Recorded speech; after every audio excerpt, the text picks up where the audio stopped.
Hello guys, स्वागत है आप सभी का फिर से एक बार सिने एक्सप्लेनर चैनल पर। और आज मैं आप सबके लिए साल 2010 में रिलीज़ हुई इंसीडियस मूवी की ब्रेकडाउन को लेकर आ गया हूँ। इस मूवी के डायरेक्टर है जेम्स वॉन, जिन्होंने इससे पहले भी Jigsaw, the Nun, Conjuring and Malignant जैसी सुपरहिट हॉरर मूवीज़ को भी डायरेक्ट किया है। इंसीडियस भी इनकी मास्टरपीस में से एक है। एंड ये मूवी इसलिए स्पेशल है क्योंकि इसमें क्लासिक हॉरर के एलिमेंट्स के साथ एस्ट्रल ट्रैवल के कॉन्सेप्ट को भी ऐड किया गया है। अब जिनको एस्ट्रल ट्रैवल नहीं पता उनको ये बता दूं कि ये वही पावर है जिससे डॉक्टर स्ट्रेंज जिंदा रहते हुए भी अपनी बॉडी के बाहर अपनी आत्मा को ले जा सकता था। इसलिए मूवी बहुत ही इंटरेस्टिंग होने वाली है, तो वीडियो को एंड तक ज़रूर देखना। और इसके साथ हम चलते हैं सीधा वीडियो में। मूवी स्टार्ट होती है लैम्बर्ट फैमिली के साथ, जिन्होंने हाल ही में एक न्यू घर में शिफ्ट किया था। इस फैमिली में टोटल 5 लोग होते हैं, जिनमें थे जॉश, उसकी पत्नी रेने, उनके 2 बेटे डेल्टन और फोस्टर एंड उनकी सबसे छोटी बेटी कैली। अब नए घर की पहली सुबह रेने घर की चीज़ों को ठिकाने लगा ही रही थी, तभी उसके हाथ में भी एक एल्बम लग जाती है। उस एल्बम में घर के हर सदस्य की तस्वीरें थी सिवाय जॉश के। यहाँ तक कि उस एल्बम में रेने की भी बचपन की तस्वीरें थी, पर जॉश की कोई भी तस्वीर नहीं थी। अब कुछ देर बाद रेने किचन के कामों में व्यस्त हो जाती है और वो किसी चीज़ को ढूंढने के लिए फिर से ड्राइंग रूम में आती है, तो वो वहाँ देखती है कि उसकी किताबें शेल्फ से ज़मीन पे गिरी हुई थी। वो सोचती है ये डेल्टन का किया धरा होगा, तो उससे थोड़ी सी डांट भी पड़ जाती है, पर डेल्टन बताता है कि यह सब उसने नहीं किया। अब उसी दिन दोपहर को जब सब लोग घर के बाहर थे, तब रेने अपना म्यूज़िक प्रैक्टिस कर रही थी। उसी दौरान उसको बेबी मॉनिटर से कैली के रोने की आवाज़ आती है। वो ऊपर जाके उसे शांत कराने की कोशिश करती है, पर कैली रोए जा रही थी। उसी दौरान एटिक के रूम से भी कुछ आवाज़ें आती है, तो रेने वहाँ जाके रूम में चेक करती है, पर वहाँ उसे कुछ भी नहीं मिलता। उसी दिन रात को जब सब घर पे थे और डेल्टन एटिक के पास वाली स्टेयर्स पे खेल रहा था, तभी एटिक के रूम से दोबारा से आवाज़ आने लगती है और उस रूम का दरवाज़ा भी अपने आप खुल जाता है। तब डेल्टन अंदर चला जाता है और वो लाइट की स्विच को ऑन करने के लिए सीढ़ियों पे जैसे ही चढ़ता है, वो सीढ़ी टूटने की वजह से वो ज़मीन पे गिर जाता है। हम एज एन ऑडियंस देख पाते हैं कि उससे चोट नहीं लगी थी, वो बिल्कुल सही था, पर अचानक से वो अंधेरे में किसी चीज़ को देखता है और चीखने लगता है। ये चीख सुनकर रेने और जॉश अंदर चले जाते हैं और उससे पूछते हैं, पर वो उनसे कुछ नहीं बताता, मानो कि वो कोई चीज़ छुपा रहा हो। अब सब ठीक था तो पेरेंट्स ने बच्चों को सुला दिया था, पर अगले दिन जब जॉश डेल्टन को जगाने उसके रूम में जाता है, तो डेल्टन कोई भी रिस्पॉन्स नहीं करता। वो सब डर जाते हैं और डेल्टन को लेकर डॉक्टर के पास चले जाते हैं, तो डॉक्टर उन्हें बताता है कि डेल्टन कोमा में चला गया है। हालांकि उसकी सारी रिपोर्ट सही है, उसके दिमाग के सारे स्कैन्स भी ठीक थे, पर वो अब कोमा में था और ये कोई नहीं जानता था कि वो कब ठीक होगा। अब किसी तरह लैम्बर्ट फैमिली के 3 महीने बीत जाते हैं और वक्त के साथ साथ उनकी मुसीबतें भी बढ़ती जा रही थी, क्योंकि एक तरफ उनका बेटा डेल्टन अभी तक कोमा से बाहर नहीं आया था और दूसरी तरफ उनके घर की पैरानॉर्मल एक्टिविटीज़ दिन ब दिन बढ़ती जा रही थी। एक दिन जब रेने घर पे अकेली म्यूजिक प्रैक्टिस कर रही थी, तभी कैली के रूम में रखा बेबी मॉनिटर से किसी आदमी की डिस्टॉर्टेड वॉइस आने लगती है। वो जब उसे गौर से सुनती है तब मानो ऐसा लगता है कि उनसे कोई कुछ कहने की कोशिश कर रहा था, पर अचानक से ही वो आवाज़ चिल्लाने में बदल जाती है और कैली भी रोने लगती है। वहाँ जाके देखने पर रेने को वहाँ कोई भी नहीं मिलता। उसी रात रेने जब फोस्टर को सुलाने उसके रूम में जाती है, तो फोस्टर उससे शिकायत करता है कि उसे अब अपने रूम में रात को सोने में डर लगता है। जब रेने उससे पूछती है कि उसे किस चीज़ से डर लगता है, तो फोस्टर उसे बताता है कि उसे डेल्टन से डर लगता है जब वो रात को अकेले में चलता है। पर यह बहुत ही अजीब बात है, क्योंकि डेल्टन तो महीनों से कोमा में था, वो चल कैसे सकता है। पर उसी रात हम देखते हैं जब सब सो चुके थे, तभी डेल्टन के रूम से किसी के चलने की आवाज़ें आ रही थी और जैसे ही फोस्टर अपना दरवाज़ा बंद करता है, वो आवाज़ें और तेज़ हो जाती है। उधर रेने और जॉश जब सोने ही जा रहे थे, तभी घर के मेन डोर का अलार्म चालू हो जाता है, पर जब जॉश वहाँ जाके देखता है, उसे वहाँ कोई भी नहीं मिलता। इसी दौरान कैली के बेबी मॉनिटर से फिर से कैली की रोने की आवाज़ आ रही थी, तो रेने वहाँ जाके देखती है तो उसे वहाँ एक आदमी की आत्मा दिखाई देती है जो कि बहुत गुस्से में था। रेने डर के मारे चीखती है, पर जॉश जब वहाँ आता है तब वो आत्मा वहाँ से जा चुकी थी। पर उसी दौरान फिर से घर का सिक्योरिटी अलार्म बजने लगता है और जॉश जब नीचे जाता है तो वो देखता है कि इस बार उनका दरवाज़ा किसी ने तोड़ दिया था। अब जैसे जैसे दिन बीत रहे थे वैसे ही घर में परेशानियां बढ़ती जा रही थी, जिससे जॉश और रेने के बीच में भी फासला बढ़ने लगा था। जॉश अब घर के मसलों को इग्नोर करता और रात तक अपने स्कूल में रहने लगता और रेने को इन सब से अकेले डील करना पड़ता। एक रोज़ जब रेने डेल्टन के बेड की सफाई कर रही थी तब उसे अपनी बेडशीट में एक खून लगे पंजे का निशान दिखाई पड़ता है। वो पंजा काफ़ी बड़ा था और उसकी उंगलियां भी नुकीली थी, मानो किसी शैतान की हो। वो जॉश को कॉल करती है पर वो स्कूल में ही सो गया था। रात को जब वो घर लौटता है तब रेने घर के बाहर ही उसका इंतज़ार कर रही थी। वो उसको वो निशान दिखाती है और उसे इसके बारे में कुछ करने के लिए कहती है। उसी रात जब रेने सो रही थी तब किसी भारी भरकम आदमी के चलने की आवाज़ से उसकी नींद टूट जाती है। वो जब देखती है खिड़की के बाहर तो उसे वहाँ वही आत्मा चलते हुए दिखाई देती है। वो जॉश को हेल्प के लिए पुकारती है तो वो आत्मा उसके घर के अंदर आ जाती है और अचानक से उसी पे अटैक कर देती है। रेने चीज़ें अब कंट्रोल के बाहर जा रही थी, इसलिए वो अपने घर को बदलने का डिसाइड करते हैं और एक न्यू हाउस में शिफ्ट करते हैं जहां जॉश की मॉम लॉरेन भी उनकी मदद करती है। पर लैम्बर्ट फैमिली को अभी बहुत कुछ झेलना बाकी था क्योंकि उन्होंने सिर्फ अपने घर को बदला था, पर चीज़ें अब भी वैसी की वैसी ही थी। एक रोज़ रेने जब अपने घर का काम कर रही थी तभी उसे अपने न्यू घर के ड्राइंग रूम में एक बच्चा दिखता है, पर अगले ही पल वो बच्चे की आत्मा वहाँ से गायब हो जाती है। अब ऐसे वक्त में कुछ भी समझ पाना मुश्किल था क्योंकि अभी तो उन्होंने नया घर बदला था, पर फिर भी ये आत्माएं उनके पीछे यहाँ भी आ गई। तो रेने आखिरकार एक फादर को अपने घर पे बुलाती है, पर जॉश को ये सब बिल्कुल ही पसंद नहीं आता। वो गुस्सा हो जाता है और उस फादर को वहाँ से निकाल देता है।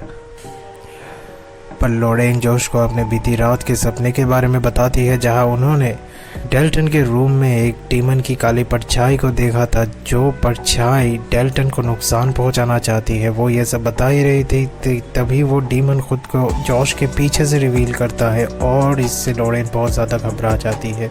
ठीक उसी वक्त डेल्टन के रूम से बहुत ज़्यादा तोड़ फोड़ की आवाज़ें आती है और वहाँ जाके देखने पर उनको वो रूम पूरी तरह से तबाह हुआ मिलता है और डेल्टन तो ज़मीन पे गिरा हुआ था। अब ये सबसे परेशान होकर जॉश भी एक पैरानॉर्मल टीम को बुलाने के लिए एग्री करता है और वो लोग एक पैरानॉर्मल इन्वेस्टिगेटर को बुलाते हैं जिनमें टकर और स्केच दो बंदे आते हैं जो अपने टेक्निकल इक्विपमेंट से घर का प्रिलिमिनरी एग्जामिनेशन करते हैं।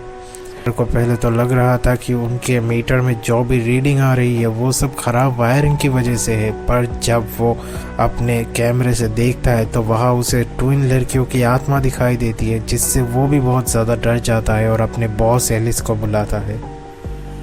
एलिस जब लैम्बर्ट फैमिली के घर में आती है तो वो कुछ पैरानॉर्मल चीज़ों को सेंस कर पाती है और वो जब डेल्टन के रूम में जाती है तो वहाँ उसे डेल्टन के बेड के ऊपर छत के कोने में एक रेड फेस डीमन दिखता है जो कि दिन रात डेल्टन को कोड़ता रहता था और उसे पोजेस करने की ताक में था। फिर एलिस लैम्बर्ट फैमिली को ये बताती है कि उनके पिछले घर में भी भूत थे और उनके घर चेंज करने पर भी हालात में सुधार ना होने की वजह यह है कि दरअसल उनका घर पोजेस नहीं था बल्कि पोजेस तो उनका बेटा डेल्टन था। ये अपने बीमार बेटे के बारे में यह सब सुनकर जॉश नाराज़ हो चुका था, तो वो एलिस को एक फ्रॉड समझ के उसको वहाँ से जाने के लिए कह देता है। जॉश मन ही मन खुद को बहुत ही लाचार महसूस कर रहा था क्योंकि एक पिता होकर भी वो अपने बेटे की कोई हेल्प नहीं कर पा रहा था। लेकिन रात को जब वो डेल्टन के रूम में जाता है तब उसकी नज़र डेल्टन के बनाए कुछ ड्राइंग्स पे पड़ती है जहां वो एक वैसे ही डीमन की पेंटिंग देखता है जैसी डिस्क्रिप्शन एलिस ने उसे दिया था। ये ड्राइंग देखकर जॉश को एलिस पे भरोसा होने लगता है और वो उनकी मदद लेने का डिसाइड करके उनको रात को ही अपने घर वापस बुला लेता है। एलिस जो कि एक साइकिक थी वो आत्माओं से कांटेक्ट कर सकती थी और अपने इन पावर के जरिए वो दी फर्दर में जाकर डेल्टन के स्पिरिट के साथ भी कांटेक्ट करती है जो उसको बताता है कि वो द फर्दर में किसी डीमन के कैद में फंस चुका था। पर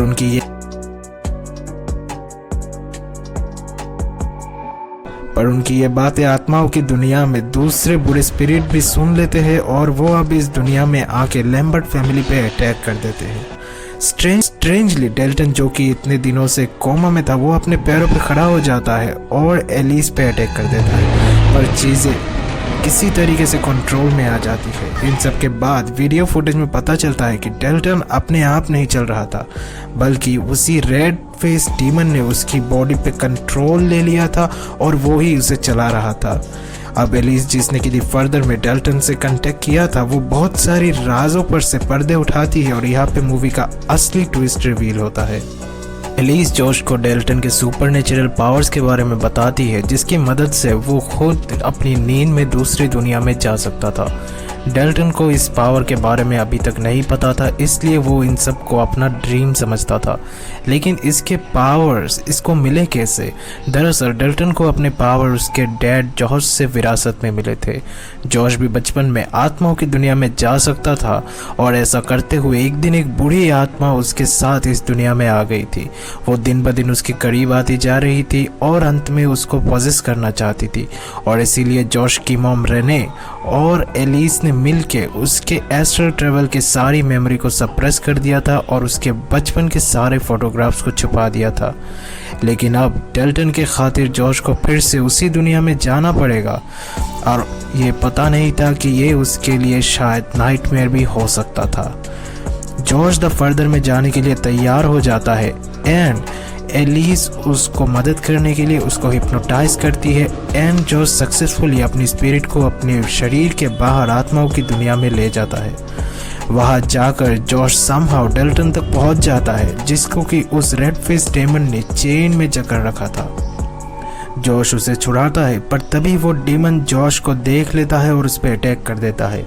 पर जॉश किसी तरह डेल्टन को लेकर वहां से भागता है, लेकिन अब वो दोनों द फर्दर में खो गए थे और बुरी आत्माएं भी उनके पीछे पड़ चुकी थी, क्योंकि उनको पता चल गया था कि वो दोनों जिंदा थे।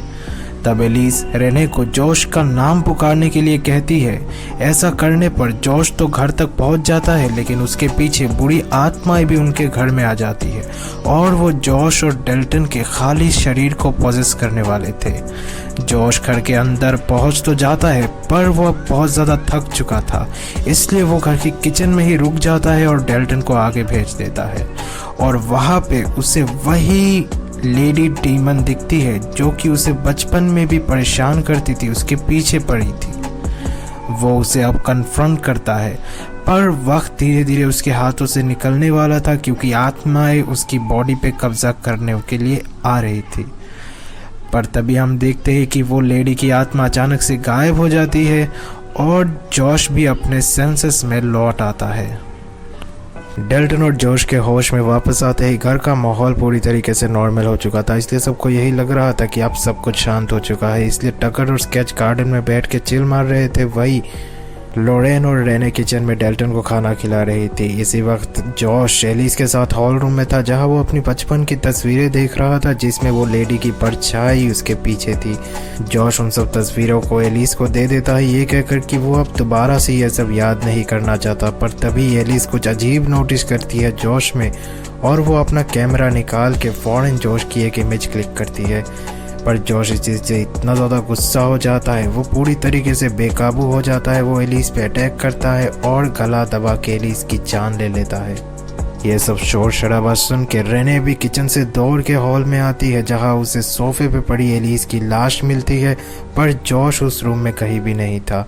रेने को वो कैमरा भी मिलता है जिसने एलिस ने आखिरी बार जॉश की पिक्चर ली थी, और उस पिक्चर में अब जॉश की जगह वही इविल लेडी की तस्वीर थी। दरअसल जॉश को आखिरी बार जब वो लेडी की इविल आत्मा दिखी थी, वो उससे नुकसान पहुंचाने नहीं आई थी, बल्कि उसको मैनिपुलेट करने आई थी।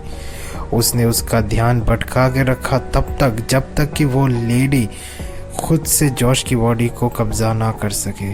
जब उसे मौका मिला तो उसने जॉश की बॉडी पे कब्जा कर लिया, जिसका मतलब ये था कि जॉश दी फर्दर से कभी लौटा ही नहीं था, बल्कि उसकी बॉडी तो अब उस इविल लेडी के कब्जे में थी।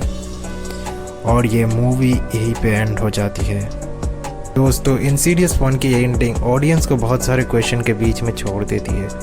जैसा कि डेल्टन को तो अपनी एस्ट्रल ट्रेवल की पावर उसके पिताजी मतलब जॉश से मिली थी, पर जॉश को ये सब पावर कहाँ से मिली? और जब जॉश की मॉम ये कहती है कि उन्होंने रात को सपने में डेल्टन के रूम में डेल्टन को देखा और उस डीमन को भी देखा, तो क्या वो महज एक सपना था या फिर वो भी एस्ट्रल ट्रेवल कर रही थी। जब फर्स्ट पार्ट में ही एलिस मर जाती है तो नेक्स्ट पार्ट में जॉश जो कि अब उस डीमन के कब्जे में था उसकी मदद कौन करता है और लैम्बर्ट फैमिली का क्या होगा। दोस्तों ये मूवी इंटरेस्टिंग इसलिए भी है क्योंकि दो इंसीडियस चैप्टर 1 सीरीज की पहली मूवी है, पर टाइमलाइन के हिसाब से ये थर्ड मूवी है। और जो अभी हाल ही में जुलाई महीने में इंसीडियस द रेड डोर आने वाली है, ये मूवी भी इंसीडियस चैप्टर 1 से डायरेक्टली कनेक्टेड है। तो अगर आप उस मूवी के लिए बहुत ज़्यादा एक्साइटेड है तो आपको इसकी पहले वाली सारी पार्ट्स को अच्छे से देखनी और समझनी चाहिए। अगर आपको ये वीडियो अच्छी लगती है तो आप हमें कमेंट सेक्शन में ज़रूर बताइएगा, क्योंकि तो हम नेक्स्ट वीडियोस भी इंसीडियस के अलग अलग चैप्टर्स पे लाएंगे। दोस्तों आप हमें ज़रूर बताइएगा कि ये वीडियो आपको कैसी लगी। अगर ये वीडियो आपको अच्छी लगी है तो आप प्लीज़ वीडियो को लाइक कर दीजिए, कमेंट कर दीजिए, और अगर आप चैनल पे न्यू है तो प्लीज़ चैनल को सब्सक्राइब कर दीजिए।